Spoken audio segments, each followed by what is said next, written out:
What's up, gamers? It's your host, Cobra, and today we're doing a deep dive on the Riot Racers white paper update around rentals and spawning.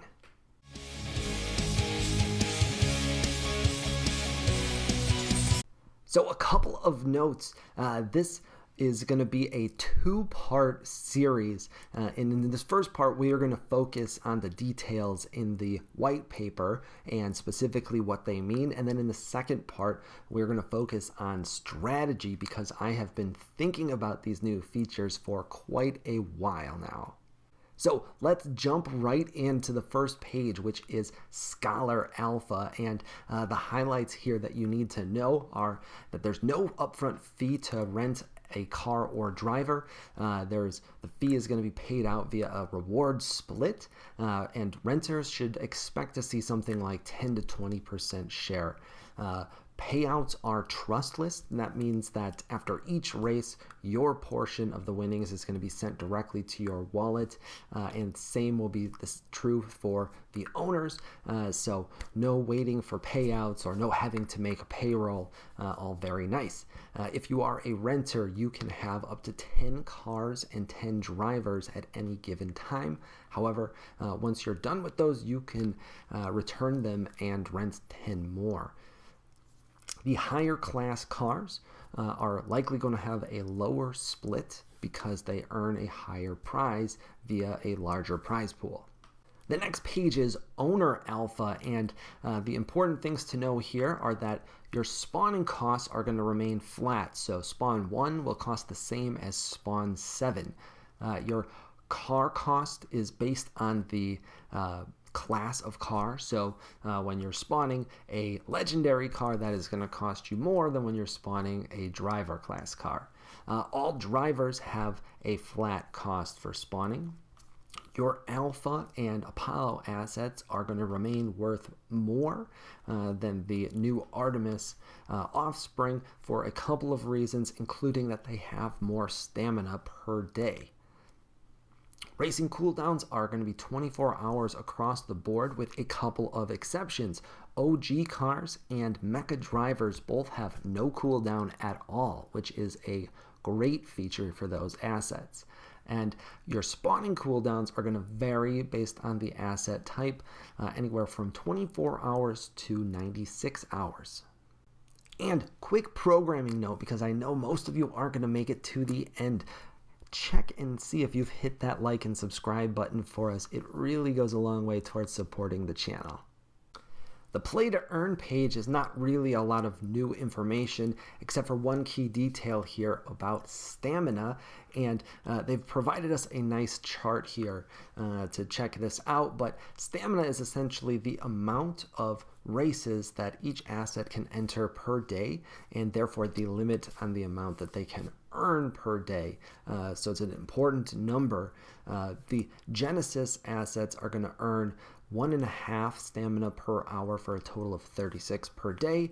Your Apollo collection is going to earn 1.25 stamina per hour for 30 per day, and the Artemis collection will earn 1 per hour for 24 per day. The next page is earning as an asset owner, which is an important detail, but these are not exactly new concepts here. The first option is spawning, and spawning has a cost, so you're going to want to check the market before you jump in, but your spawns can then be rented out or sold on the secondary market, and it'll be interesting to see what's more popular there. And then the other option is, of course, renting out your assets, and I suspect this will be the most popular option by far for any Apollo or Genesis assets. It'll be interesting to see how many of the Artemis assets are getting rented out as well, and that will likely depend on the amount of free-to-play players that come into the ecosystem. And onto the spawning page, which is much beefier and arguably the most important page in this update. But compared to a lot of the other games that we have played that have had breeding mechanics included, Riot Racers is relatively straightforward. So let's jump right in. First, any two cars can be paired together to spawn a new car. Drivers need to either have two mechas together to produce another mecha, or a male and female driver to produce a random human driver. If you have a single asset, whether it is a car or a driver, Riot Racers doesn't want you to be left out of the spawning game. They have provided what they are calling the milk truck and the queen bee, which are available to essentially rent out and then spawn with. So it will cost you a little bit more than if you owned the two assets yourself, but likely is going to be quite a bit cheaper than going out and purchasing an additional asset just to have a spawning partner. The prices are broken down in this chart, and for cars, it is dependent on the class of the offspring car. So a driver or pro class car is going to cost you more to spawn than a rookie or rally car would. The drivers all have a flat cost, and that includes mecha drivers as well. The limits on the amount of spawning that you can do is where things get quite interesting. All assets are going to have an initial limit of 7 spawns per asset. The difference, though, is that Genesis and Apollo assets will have that limit reset.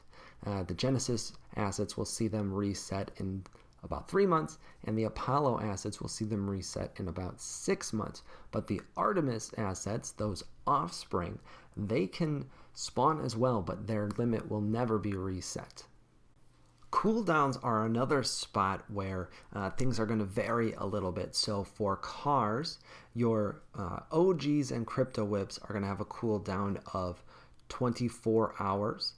The Genesis collection is going to have a cooldown of 48 hours. The Apollo collection will have a cooldown of 72 hours, and the Artemis collection will have a cooldown of 96 hours. Then things are even more interesting for the drivers, because your mecha has only a 24-hour cooldown, similar to the OG cars. Females are going to have a 48-hour cooldown.